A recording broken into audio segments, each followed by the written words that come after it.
ఆ వ్యక్తి మొసలి నోటిలోకి చేయి పెట్టి టేపు తీయబోతున్న తరుణంలో పక్కనే ఉన్న కుక్క అకస్మాత్తుగా గట్టిగా అరవడం మొదలుపెట్టింది. జిమ్మీ ఆ కుక్కను నిశ్శబ్దంగా ఉండమని సైగచేసి మళ్లీ ప్రయత్నించాడు. కాని అతనికి తెలియని విషయమేమిటంటే కుక్క అరుపులకు ఆ మొసలికి అప్పటికే మెలకువ వచ్చింది. అది నిద్రపోతున్నట్టు నటిస్తూ జిమ్మీ తన ఉచ్చులో చిక్కుకోవాలని వేచిచూస్తోంది. అదృష్టవశాత్తు జిమ్మీకి వేగంగా స్పందించే నేర్పు ఉంది.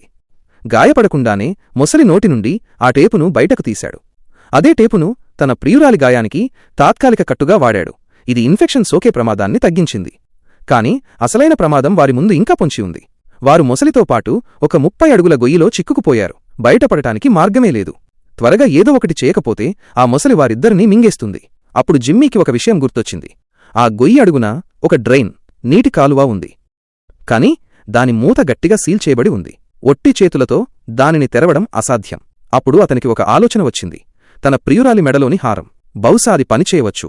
కాని అతను వెనక్కి తిరిగి చూసేసరికి మొసలి అప్పటికే ఆ కాలువ మూత దగ్గరకు వచ్చి దారిని అడ్డుకుంది.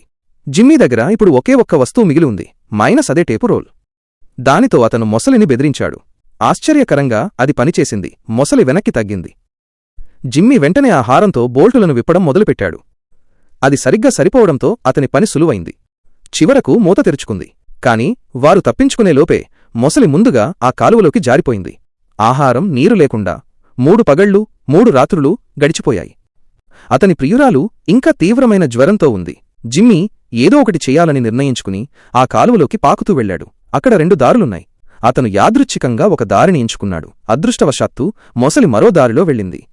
కాని వారి అదృష్టం మళ్లీ వెక్కిరించింది. ఆ మొసలి అప్పటికే కాలువ నుండి బయటకు వచ్చే దారిని కనిపెట్టి అతని ప్రియురాలి వైపు దూసుకుపోతోంది. ఆ నమ్మకమైన కుక్క మళ్లీ అరవడం మొదలుపెట్టింది. ఆ అరుపులు విని జిమ్మీ వెనక్కి తిరిగి పరుగెత్తుకుంటూ వచ్చాడు. సరైన సమయానికి చేరుకుని మొసలిని పట్టుకుని పక్కకు విసిరేసి ఒక కర్రతో దానిని వెనక్కి నెట్టాడు. మరో రోజు ప్రాణాలతో బయటపడ్డారు. కాని నీరసించిపోయి ఆకలితో అలమటిస్తున్న జిమ్మీ చివరకు రక్తంలో చక్కెర స్థాయి పడిపోవడంతో లో బ్లడ్ షుగర్, స్పృహ తప్పి పడిపోయాడు.